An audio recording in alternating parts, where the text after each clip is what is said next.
పిఠాపురంకి సంబంధించి ఎక్కడెక్కడ ఇలాంటి పరిస్థితులు ఉన్నాయి వీటన్నిటి మీద సమగ్రంగా ఒక కమిటీ చేయాలి. మన ముఖ్యమంత్రి గారితో కూడా మాట్లాడుతున్నప్పుడు ఇది ఈ మాట మాట్లాడాము. దీని మీద అసలు టోటల్గా ఏమేమి ఉన్నాయి రాష్ట్రంలో ఎలాంటివి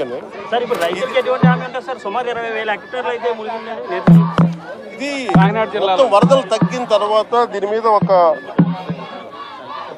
వెళ్ళి క్షేత్రస్థాయిలో పర్యటనలు జరిపి దాని మీద ఒక సమగ్రమైన నివేదిక అని చెప్పి అధికారులని ఆల్రెడీ ఇన్స్ట్రక్ట్ చేశారు. ఇది ముఖ్యమంత్రి గారు ఇది వరదల తగ్గుముఖం పట్టగానే దీన్ని ముందుకు తీసుకెళ్తారు.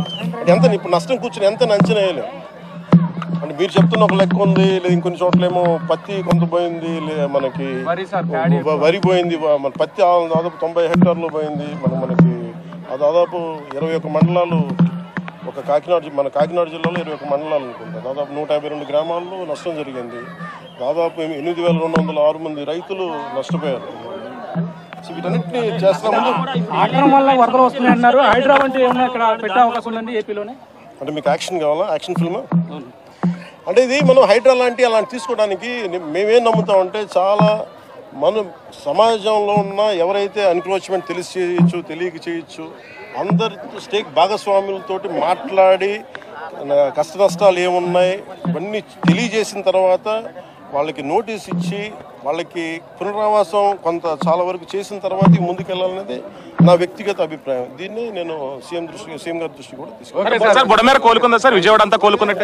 మీకు ఈరోజు మీరు అన్నారు కదా మీరు ఏమేమి హ్యాండ్ చేస్తున్నాను, అలాగే అవసరమైన మెయిన్ వాళ్ళు అడుగుతాను కనీసం గొంతులు పూడ్చమని అడుగుతాను. దానికి సంబంధించిన శాండ్ బ్యాగ్స్ రెడీగా అందుబాటులో ఉన్నాయి.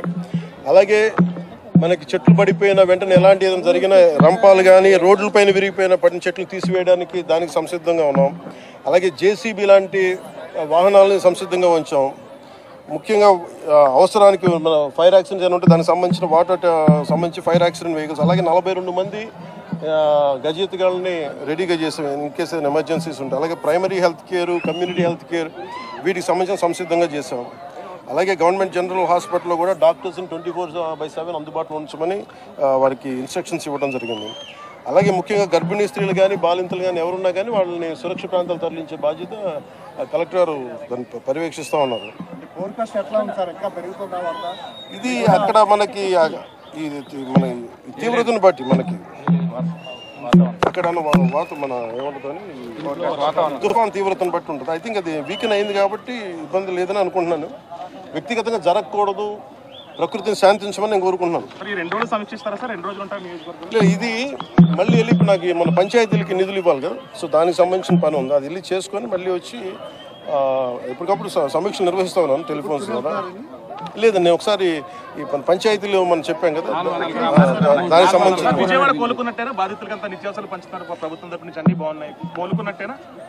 ఇది ఇంత వరద వచ్చిన తర్వాత రాత్రి ఎవరు కోలుకోలేదు. మనం ప్రాక్టికల్గా మాట్లాడదాం కాదు ఏంటంటే ప్రభుత్వం ఎంత సంసిద్ధంగా ఉందని చెప్పడానికి. ఇలాంటి కష్టాలు వచ్చినప్పుడు నేను అమెరికా లాంటి దేశాల్లో కూడా మీకు కూర్చోబెట్టి మియామి లాంటి చోట, ఫ్లోరిడా లాంటి చోట తుఫాన్లు వస్తే మొత్తం ఒక లక్షలాది మంది, వేలాది మంది నిరాశలు అయిపోతారు. Their advanced country.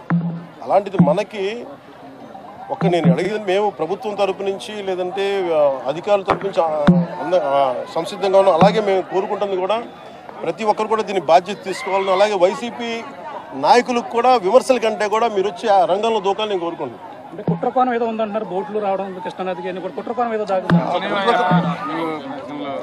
వాళ్ళు ఏదైనా చేయగల తెలియదు కానీ అది నాకు అవగాహన లేదు దాని మీద. నేను వింటున్నాను కానీ మీరు చెప్తున్నారు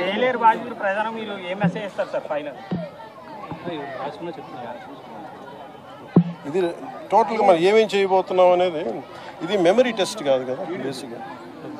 అందరం ఏమనుకుంటామంటే రాసుకుని వచ్చాం ఏంటంటే ఇది మెమరీ టెస్ట్ కాదు, అలా కాదు. బేసిక్గా యూ హ్యావ్ టు అండర్స్టాండ్ ఇది మెమరీ టెస్ట్ కాదు. ప్రధానంగా ఎలాంటి సహాయ కార్యక్రమాలు జరుగుతున్నాయి ఇవన్నీ మీకు విడుదల చేస్తాం కొంతసేపట్లో. అలాగే ఇవన్నీ మీకు మన కలెక్టరేట్ కానీ మన ఏలేరు జలాశయం అనేది ఇక్కడ చాలా ముఖ్యమైనది వరదాయిని మెట్టకి. అదే దుఃఖదాయనిగా మారుతుంది. దీని ఆధునీకరణకి మోడర్నైజేషన్ నా కోరిక అదే. నేను ఎమ్మెల్యే ఉన్నంత లోపు దాన్ని తీర్చేయాలని నేను మనస్ఫూర్తి కోరుకుంటున్నాను. సరే ఎప్పుడు లేదు గ్రామ పంచాయతీలకు నిధులు విడుదల చేశారు. గ్రామ పంచాయతీలకి ఒక్కొక్క ₹1,00,000 విడుదల చేశారు. గతంలో 14-15 ఫైనాన్స్ నిధులన్నీ కూడా గత ప్రభుత్వం ఆపేసింది. మీరు వచ్చి ఇప్పుడు గ్రామ పంచాయతీలు నిధులు విడుదల చేస్తున్నారు. సర్పంచ్లంతా సంతోషిస్తున్నారు. అంటే ఏ ప్రాతిపదికన విడుదల చేశారు అనుకోవచ్చు?